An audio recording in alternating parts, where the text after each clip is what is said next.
I can't just continue to blame, oh, they putting the prices up on this and the prices up on that. Maybe I'm just haven't learned how to be a good budgeter. Maybe the problem has just been me.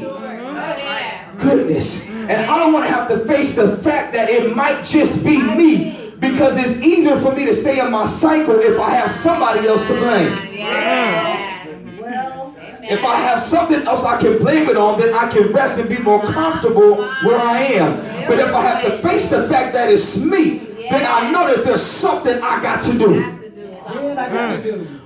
So he says, search me and know my heart. Try me and know my anxious thoughts. And see if there be any hurtful way in me. And lead me in a way that is everlasting. He says, there's something about me, there's something in me that I need you to work on, Jesus, in order for me to be led in the way after everlasting.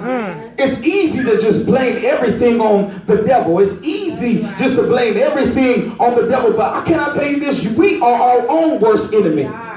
Goodness. The devil been defeated. Goodness, y'all don't want to preach to me this morning. The devil has been defeated. When Jesus was nailed to the cross, the devil has been defeated.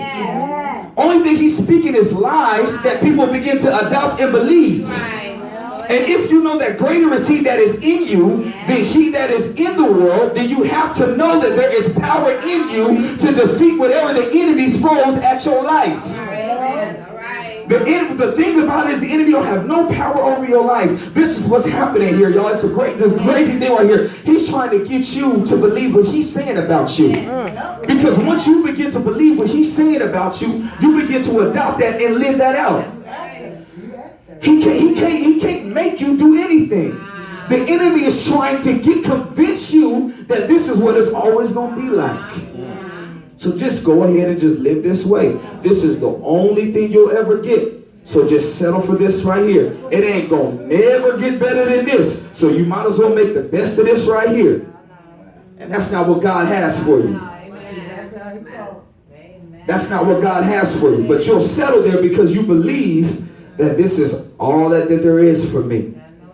But he says, try me and know my anxious thoughts. He said, try me and know my anxious thoughts. There are some situations that God will allow to come into your life just so he can see where you fidgety at. Woo. See, and it's not that God don't know, but God wants to show you you. And he's trying to show you you. So whenever a circumstance comes up and you react a certain way, God is not trying to reveal you to him. He already knows you. He's trying to reveal you to you. So now you know, okay, now you know what to avoid now, because once God begins to reveal yourself to yourself, you begin to recognize what situations you don't need to put yourself in. Amen. You begin to know what places you probably shouldn't go. That may work for them, but I know me. Oh my goodness, that ain't gonna work for me. So they can go ahead and do that. That may work for them, but for me, I'll be tripping out. I can't do what they do. God says, I'm trying to reveal unto you who you are.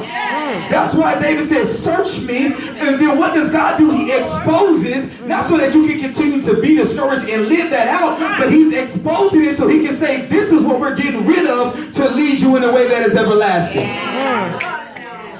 So what is it? What is it that the enemy has been lying to you in the battlefield of your mind? There's been a battle in your mind. There's a battle in your mind, and the enemy is trying to get you to get in alignment with what he is saying over your life so that you can begin to live that out.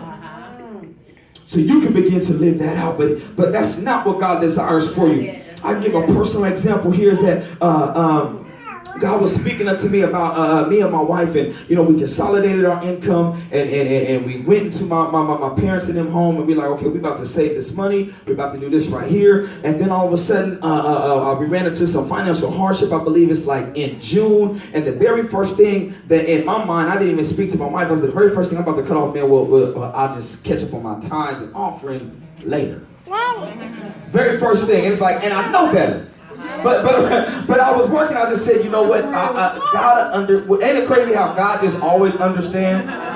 Since God just always understands, we just treat him any old type of way. He understands, so I can do him like this, and I'll catch up on it later. It's all good because God understands. He know my heart. You know, we excuse it so easy. We make an excuse. Since he know my heart, he gonna forgive me, so it's cool. I'm just gonna put him on the back burner. But ain't it crazy, like, if we was in relationships, we wouldn't want nobody to treat us that way? Come on, y'all. You know we wouldn't want nobody to just treat us on the back burner. Every time we got a need, they go and take care of everybody else's stuff, and they put us last on the list, and then we come home and expect to be treated like we first. We be like, nah, that ain't working. You ain't never to put me first. And so that's what God is saying. He was like, listen, it's not so much about the money. It's about putting him first and trusting him. It's not that God needs the money. God needs your heart. It's not a money issue. Oh, it's not a money issue. It's a faith issue. Oh, thank you, Holy Spirit. It's not a money issue. It's a faith issue. So then, all of a sudden, we get behind on bills and everything, and I kept feeling like no matter what I did, I feel like I'm still trying to catch up. I feel like I'm still trying to catch up, and I'm like, God, we got this ministry things we need to do. We got this business things we got this entrepreneurship things we want to do, but I feel like I got to catch up. I got to catch up. I got to catch up. And God just slapped me in the face. He said, you can't chase dreams and debt at the same time. Goodness. You cannot chase dreams and debt at the same time. He said, catch the debt so you can chase the dream. Oh, goodness. Hallelujah. So I can't just ignore light bills and all that and just say, I'm about to just go ahead and just put all this money into this right here. I got daughters. You understand what I'm saying? I got a wife. You understand what I'm saying? So I can't just do all of that and just say I'm chasing a dream. God says, listen. You got to, and how do we get rid of that? We know that we got to trust God with our finances.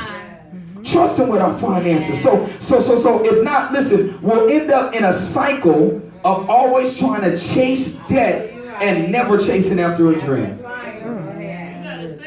We'll always just be chasing the next bill. Man, I'm just trying to get to this next